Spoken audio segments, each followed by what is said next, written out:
Okay, tell us where we are, Jonathan. I'm not sure about the address. I got here. It's something Connecticut. Okay, okay.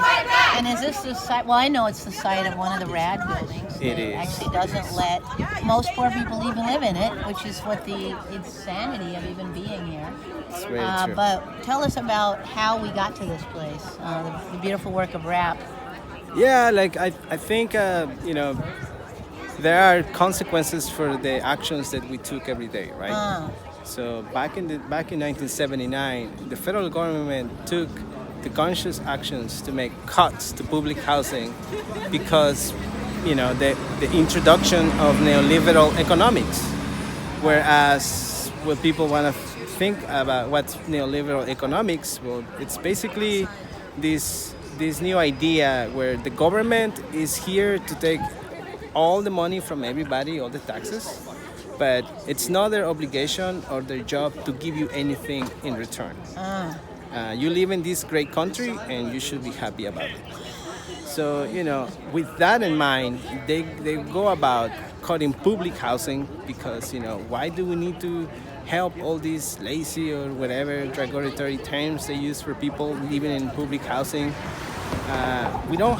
So they felt like they didn't have to help them anymore, and they went ahead and cut 77% of the national budget for public housing in 1979, which led to the opening of emergency shelters that used to be run by FEMA in 1981. Yep.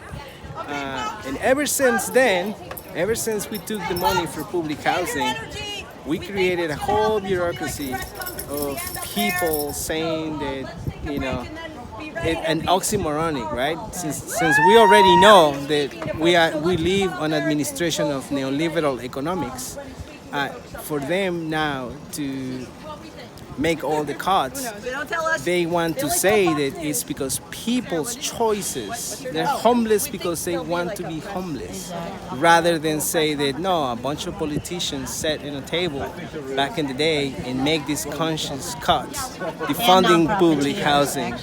Yeah, so now, so now we're in this place where like government keeps saying that it's the people's fault.